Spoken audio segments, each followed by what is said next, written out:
Richie Mac Mix.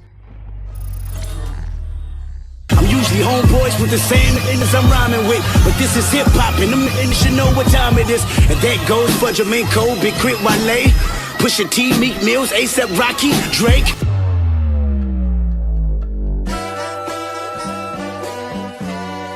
Step back this way, step back this way, step back this way. Hey, mustard on a beat, how deep out any rapper in he a freak. What's up with these jabroni ass trying to see Compton? Finna spaz on his body, I'm John Stockton. Be sure to hide the Bible if God watching. All right, stop. Before we get into how we got here, we gotta take it all the way back to the beginning. How Kendrick got his swag from Compton to Crenshaw. Chapter 1. It's 1987, the golden age of hip-hop, a year bursting with cultural milestones and historical significance. Beverly Hills Cop 2 was #1 at the box office, The Cosby Show was Thursday night must-see TV, and the Showtime Lakers had just won the championship. I Know You Got Soul premiered this year, Saturday morning on Soul Train, and a little independent film made on credit cards would change independent filmmaking forever. Where's my In 1987, the city of Compton faced significant socioeconomic challenges. Compton, also known as Hub City, experienced a severe economic downturn in the 1980s. Many manufacturing jobs that provided stable employment in Compton left the area, leading to economic instability. Back then, if you told people you were from Compton, there was a totally different reaction. Hub City was notorious for high crime, especially gang violence. Crips, Bloods, and Pyrus made Compton extremely dangerous, not to mention the crack epidemic that hit LA and Compton hard during Kendrick's birth year of 1987. There were frequent reports of police brutality and corruption, which further strained the relationship between residents and the police. Despite these challenges, the struggles and experiences of Compton residents fueled a burgeoning hip-hop scene with artists like N.W.A. and Toddy T to give the voice of reality of life in Compton and what was then called South Central L.A. All of this was going on when Kendrick Lamar was born in Compton, California on June 17, 1987. Even though I have over 20 summers on Kendrick, this is what compelled me to do this mockumentary. Interestingly enough, both Kendrick's and my roots trace back to Chicago, adding a personal connection to this mockumentary. While Kendrick was taking his first steps in Compton, I was competing with my childhood rival, DJ Pooh, for who was the best DJ in our neighborhood. This was the golden age of hip-hop, and everybody was bumping Day to Day with fame. To make it interesting, it's me, Day to Day. Lowriders and hopping contests brought people from Compton, Long Beach, and Watts together on Sunday afternoons on Crenshaw. 13s on a Chevy, nigga, gonna hit the back bumper with stock rear end. I'm driving the car to the beach, to the movies, and chill. It ain't nothing missing off the car. They're gonna see the car drive and be movable. And it's registered in my mama's name. But that's okay. I stay fly.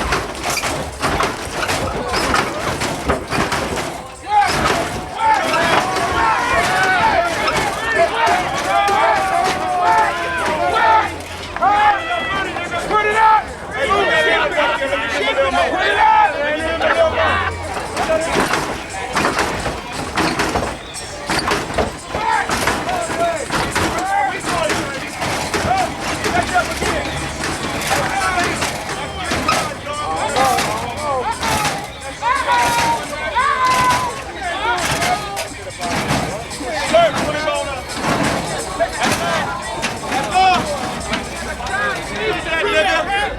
You in front of the crowd, and the crowd don't like you. You ain't did no more than I did, boy. You better stop doing that.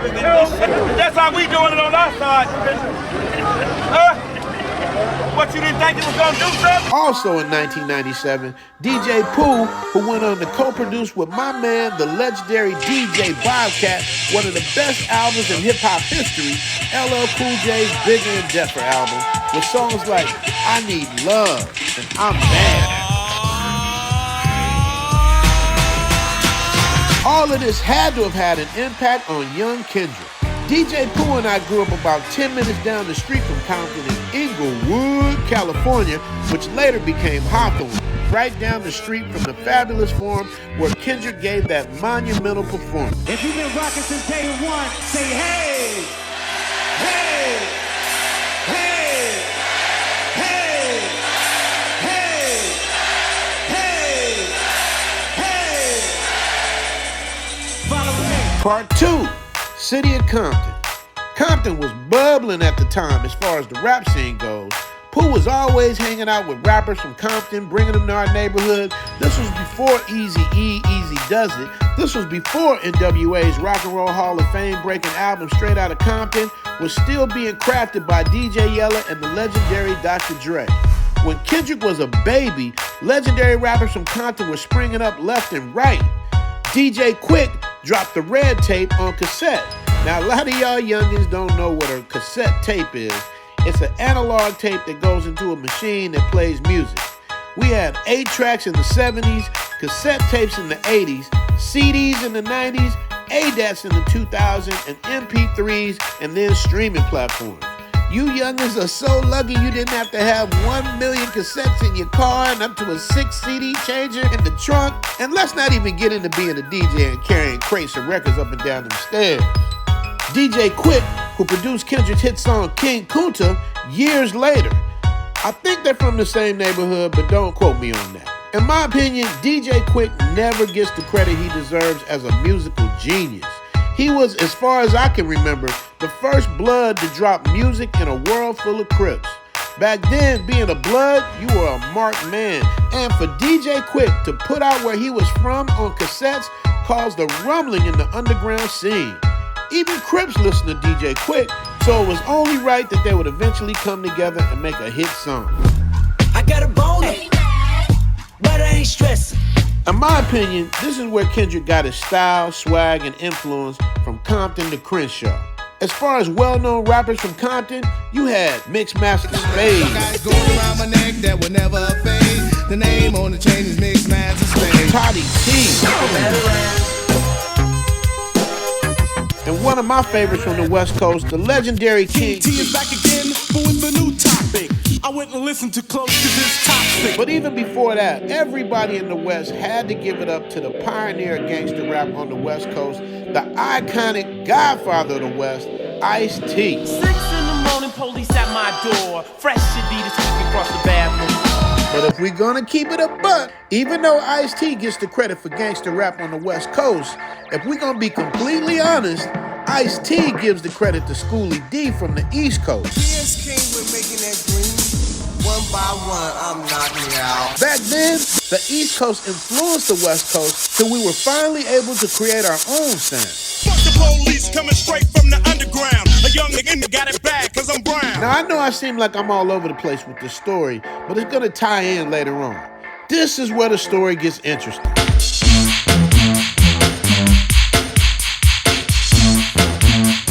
In 1987, the year Kendrick was born, was also the year my career was born. Go get Jimmy. Go get him.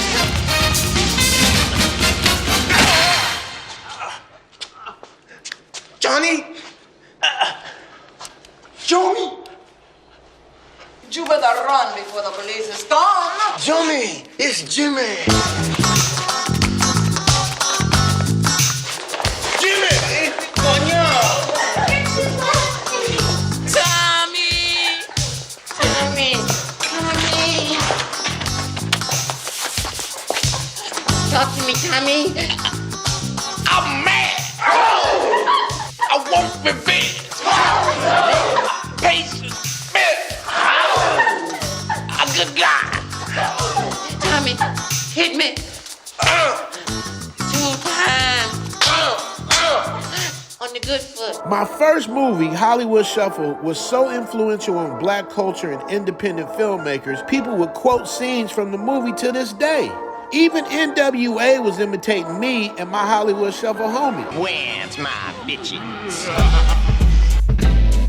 Please, Bismarck. The music scene was electrified by the rise of hip-hop, even though at the time, the only station that would play hip-hop on the radio was 1580 KDAY. They would always play the hottest tracks that no one ever heard of. Run DMC, It's Like That.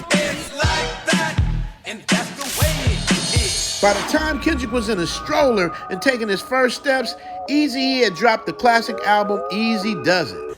Now this jockeys are playing me in rotation, hitting #1 spots across the nation. Later that year, Eazy-E, Ice Cube, MC Ren, DJ Yella, and Dr. Dre, also known as NWA, were laying down the groundwork for what would become a revolutionary movement in rap, bringing the raw realities of Compton to the forefront of American consciousness. Straight out of Compton, crazy your name Ice Cube, from the gang calling with attitude. You are now about to witness the strength of street knowledge. Chapter 4, the 90s, when West Coast ruled hip-hop.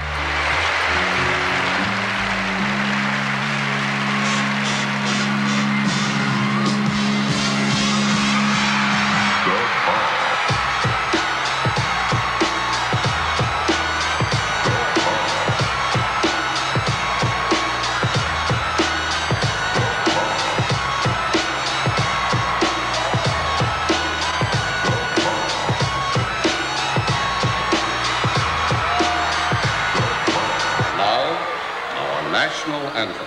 1, 2, 3 into the vote. Snoop Doggy Dogg and Dr. Dre is at the door, ready to make an entrance, so back on up. Because you know we're straight ripping it up. Give me the microphone first so I can bust like a bubble. Come on, y'all, sing this, come on. Now you know you in trouble, cause ain't nothing but a G thing, baby.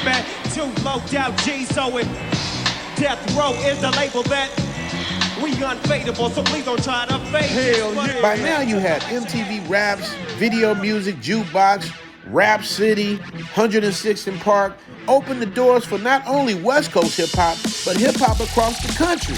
New York had this form of music first for about 15 years, then the West had it for about 10 years, then the South came out of nowhere and ruled rap music for the last 20 years and beyond. It's like this though. The South got something to say, that's all I got to say. Kendrick single-handedly brought the shine back to the West Coast. Woke up looking for the broccoli. Hot key, keep a horn on me, that could my seat. Hold on. I'm getting ahead of myself. Let's get back to how Kendrick got here. How could Kendrick not be drawn into this West Coast music scene? And it wasn't just NWA. Back then, rappers didn't all sound the same. You had all type of styles, from Cypress Hill to Digital Underground, Too Short to E40, MC Hammer to The Far Side. You had Warren G, Spice One, Above the Law, my homie Cam, Dale the Funky Homo Sapien, MC8 and Compton's Most Wanted. Shout out to DJ Slip, my neighbor. None of these artists sound alike. You had people like Sugar Free, Dub C and Aladdin, The Alcoholic, J.O. Felony, Threat, The DOC. But the biggest influences were the legends.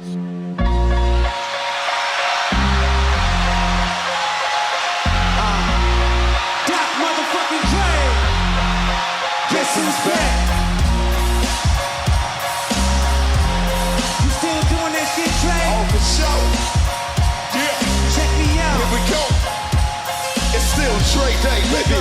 AK, nigga. Though I'm blowing the lock and keep it home a lot. Cause when I frequent the spots that I'm known to rock, you hear the bass from the truck when I'm on the block. Ladies, they pay homage, but haters say Dre fell off. How, nigga, the last album was The Chronic. They wanna know if he still got it. They say rap changed. They wanna know how I feel about it. You ain't up on things. Dr. Dre is the name, I'm ahead of my gang. Still pumping my leaf, still fuck with the beat. Still not living police. I still rock them khakis with a cuff in the crease. I still got love for the streets, reppin' 213. Still the beats bang, still doing my thing.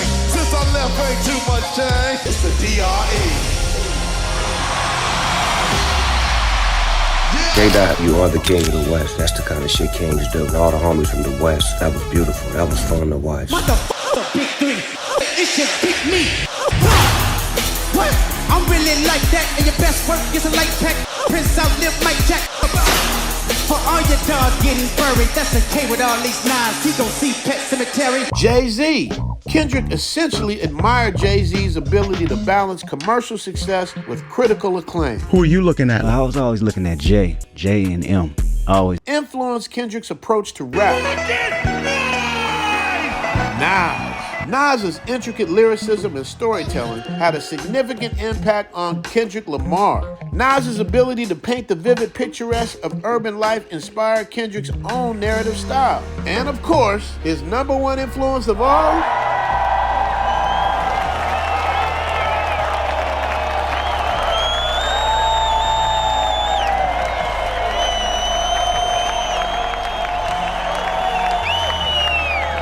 So y'all ain't gonna let nobody disrespect the West Coast, huh? Oh, y'all ain't gonna let nobody mock and imitate our legends, huh? Tupac Shakur. Tupac's impact on Kendrick Lamar is intense. Kendrick often cites Tupac as his biggest influence, particularly for his storytelling ability, social commentary, and emotional depth. I wish I could interview Kendrick one of these days just to find out what he was going through when Tupac got deleted. Especially by a dude from Compton, allegedly. Kendrick, if you're watching this, let's chop it up. All right, enough with the influences. It's time to get to the first time Kendrick put pen to paper. Chapter 6, Kendrick Becomes an MC. Kendrick Lamar decided to pursue a career in rap in 1995 when just at 8 years old, Kendrick saw Tupac and Dr. Dre filming a remix video for California Love in Compton.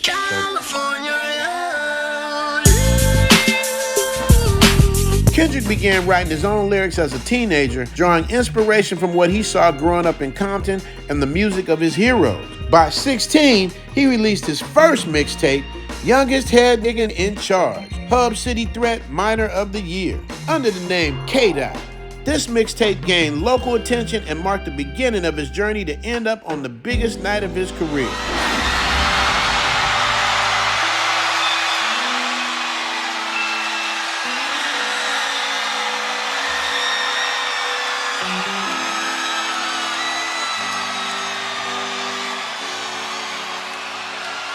Dr. Dre found out about Kendrick Lamar through the influence of Lamar's music. However, it was Top Dawg and J-Rock who played crucial roles in bringing Kendrick Lamar to Dre's attention. Chapter 7, Good Kid, M.A.A.D City. Kendrick Lamar's album, Good Kid, M.A.A.D City. This album is often described as a short film due to its cinematic storytelling approach. It follows a day in the life of teenage Kendrick in Compton, California, highlighting his experiences with peer pressure, gang violence, and temptation. Another thing that separated Kendrick from everyone else was his unique videos. All of Kendrick's videos for each song were completely different and always innovative. Shout out to Kendrick's team and the people that helped out with these amazing videos. We gotta hook up.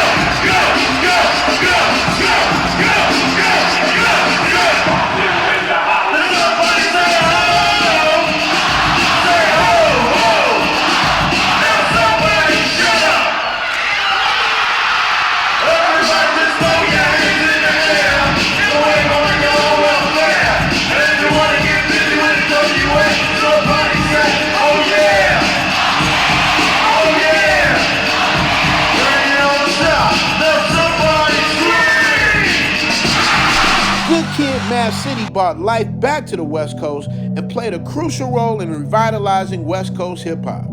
The album debuted at number 2 on the Billboard Top 200 and was certified platinum with singles such as Swimming Pools and Beat Don't Kill My Vibe. The album received widespread critical acclaim, earning multiple Grammy nominations, including Best Rap Album. You guys have to understand the significance of this. When Good Kid, M.A.A.D City came out, gone were the days of Tupac and Death Row. Gone were the days of the West Coast ruling the airwaves. Even Snoop went to the South and went to other producers that weren't from the West Coast to remain relevant. Slowly but surely, the West Coast started creeping back in with artists like YG, Problem, Nipsey Hussle, rest in peace. Schoolboy Q, Ty Dolla $ign, Roddy Ricch, Cali Swag District, Vince Staples, A.D, and The Game. But Kendrick was different. He always thought outside the box. Example, when he did the diss song called Control, Kendrick Lamar calls out several prominent rappers by name. He challenges them to elevate their lyrical game, declaring himself the king of New York and the West Coast. Tell Flex to drop a bomb on this shit. So many bombs ring the alarm like Vietnam on this shit. So many bombs, I'm the king of New York, king of the coast. One hand, I juggle them both. The juggernauts all in your juggler, you take me for jokes. Live in the basement, church pews and funeral faces. Cartier bracelets, for my women friends, I'm in Vegas. Who the fuck y'all thought it's supposed to be? Now y'all know this pissed a lot of people off. New York rappers wasn't having it. The best MCs immediately responded with vitriol, and rightfully so. That was part of Kendrick's plan. His verse was highly controversial and received widespread attention and responses from the hip-hop community. It sparked numerous responses and diss tracks from various artists who either took offense or saw it as a challenge to prove their own lyrical prowess. I heard the barbershops being great debates all the time about who's the best MC, Kendrick, Jigga, and Nas. Eminem, Andre 3000, the rest of y'all, new niggas, just new niggas, don't get involved. And I ain't rocking no more designer shit. White tees and Nike Cortez, this red Corvette's anonymous. I'm usually homeboys with the same niggas I'm rhyming with, but this is hip-hop and them niggas should know what time it is. And that goes for Jermaine, Big Crit, Wale, Pusha T, Meek Mills, A$AP Rocky, Drake. Chapter 8, the end of an era. Big Sean, J Electron, Tyler McMillan. I got love for you all, but I'm trying to murder you niggas. This verse was a challenge for everyone to step their lyrical game up. Kendrick was stirring the pot, but we had no idea how this would ultimately lead to the takedown of one of the most successful rappers of all time. Diss me, you'll never hear a reply for it. I know that it's coming, I just hope that I'm alive. Let me get this straight for y'all. Anyone that tries to take away from Drake's accomplishments is a straight hater. Like I said, this is my brother A$AP Rocky. This is my brother Kendrick Lamar. We all ask you just one favor. Y'all keep working on being the beautiful people that you are, and we're gonna keep giving you this music that you love so much. Drake has dominated the Billboard Hot 100 airways for over 15 years. It's different when you get a one-hit wonder like I like somebody that just creeps through. But Drake held it down for 15 years, y'all, since 2009. To give you guys a better timeline of how long Drake has been on top, this is what happened in 2009. Michael Jackson had died. Barack Obama became the first black president. Kanye's song Heartless was topping the charts. The Hangover was the top of the box office. Since Drake's been up, we've seen 3 presidents and 3 renditions of The Hangover. Lord knows how many Fast and Furious movies have been out since then. What Kendrick did to Drake is of David and Goliath proportions. Kendrick used to open for Drake. The first time we even knew Drake had that type of battle swag is when he came out with Back-to-Back. Back-to-Back peaked at number 27 on the Billboard Hot 100 and was even nominated for a Grammy Award for Best Rap Performance. People left Drake alone for about 3 years, and after that, till one of my favorite MCs, Pusha T, came with his own diss track, The Story of Adidas. The 488. And featured a controversial cover art of Drake solidifying Pusha T's reputation as a formidable battle rapper. But Kendrick was different. Now it's 2024. There were rumors floating around about issues at the label, contract disputes, and in hip-hop, if you stay away long enough, the world forgets about you and moves on. Drake was basically still ruling the airways since 2009. Set numerous records, including the longest consecutive run with at least one song charting for 431 weeks from May 2009 to August 2017. Drake holds the records for the most Hot 100 entries with over 230 songs and the most top 10 hits surpassing 60 entries. Drake's versatility spans genres like hip-hop, R&B, pop, dancehall, making him a cultural icon. Certified Lover Boy, which saw him debut 9 songs in the top 10 simultaneously, breaking the Beatles record. The coldest part about it, he's not even American. This is a Canadian dude ruling American airways for over 15 years. Y'all gotta let that sink in, and y'all gotta give it up to Drake. Chapter 9, the Forum Performance on Juneteenth. Now we gotta talk about the significance of Kendrick's performance at the Forum just 2 days after Kendrick's 37th birthday. For the city of Los Angeles, Kendrick's Juneteenth performance at the fabulous Forum in Inglewood was a unifying moment, reaffirming his deep roots and commitment to not only Compton, Inglewood, South Central, and Watts, but the entire West Coast.